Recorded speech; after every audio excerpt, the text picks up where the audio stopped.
qua si vedono dei dettagli, questo sembra liscio, non lo so, è pazzesco. E cioè, ha sbagliato il white balance o cosa? Situazione di luce più fortunata, quindi non c'è proprio paragone già così.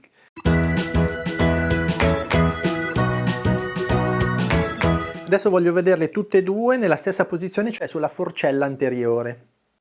Purtroppo erano su questo supporto.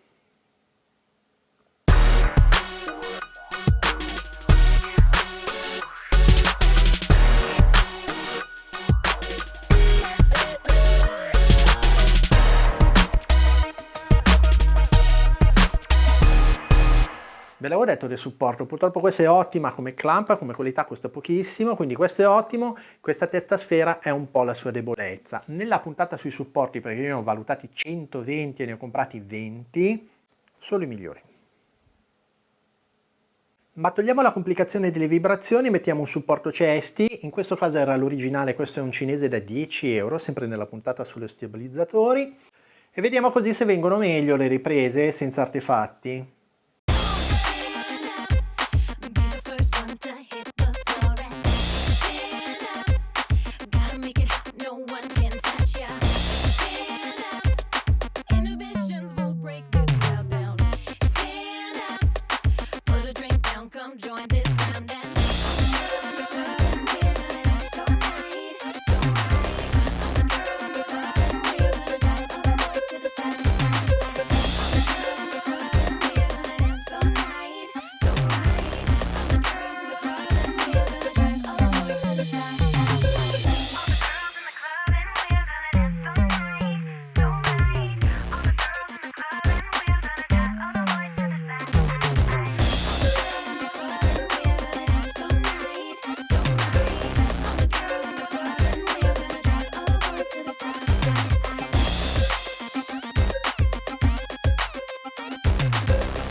La Casio balla di più, balla tutta l'immagine, mentre la Orolei, se notate, si nota, ok, in alcune condizioni anche la Orolei fa fatica, ma in genere qua balla tutto, cioè proprio tutta l'immagine, e qua invece, se notate, il sentiero è abbastanza stabile, e invece il display LCD va su e giù perché ci sono le botte, e così ci sta.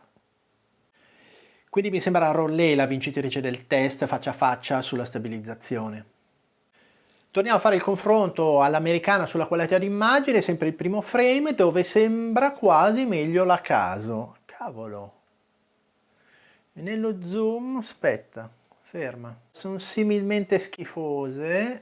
Qua è l'unica eccezione in cui questo mi sembra più sgranato, un pelino. Adesso non so se questo schermo vi mando la clip integrale a full screen, così valutate meglio di me. E questo era il momento difficile dove nello zoom la Casio, la riconosco sempre perché me li sgrana pazzescamente, qua si nota che sono gemelline, Qua si nota che sono gemelline, sono molto simili, cioè hanno quei difetti molto simili, mentre prima magari altre action avevano altri difetti, era molto diversa l'immagine. Qua si avvicina, però vince la Orolei, vediamo un'altra immagine. All'interno del bosco in condizioni simili, attenzione, quindi un po' buio tutte e due, mamma mia, gli artefatti della Casio. Porca vacca. Allora qua a destra c'è dell'erba molto confusa, ma qua è tutto un artefatto. Pazzesco, pazzesca sta roba. La nostra biciclettina... diciamo che qua a casa Orolei sono accomunate purtroppo dai difetti, cioè fronde degli alberi piene di artefatti. Un eccessivo contrasto che brucia le sfumature e per la casa in questo caso una riproduzione dei colori con la luce vicino al tramonto meno aderente alla realtà. Allora, gemelle diverse, dove gemelle purtroppo per qualità di immagine che è battuta da Action Cam che costano più di 50 euro, che hanno pessima stabilizzazione, però non hanno il doppio schermo. Questo doppio schermo, scusa, la puntata è solo a caso, la Orolei le ha rubato il palcoscenico, a caso mi dispiace, dove sei? E a questo punto tiriamo le fila, io per sempre comprerei la Orolei.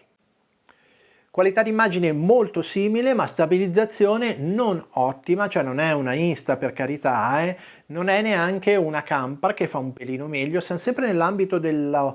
è come se fosse stabilizzazione, cioè 0 niente, 1 inizia a fare qualcosa, 2 le cinesi buonine, questa inizia a essere una cinese buonina come qualità di stabilizzazione. Immagine siamo più sull'1 che sul 2, il 3 sarebbe buono, il 4 l'eccellenza, quindi nessuna di queste due action va su buono e eccellente, però una discreta stabilizzazione e una sufficiente qualità di immagine se non siete troppo esigenti. E visto che abbiamo capito che è inutile prendere un'ottima action se poi il supporto balla, guardate la puntata sui supporti e sugli stabilizzatori elettronici.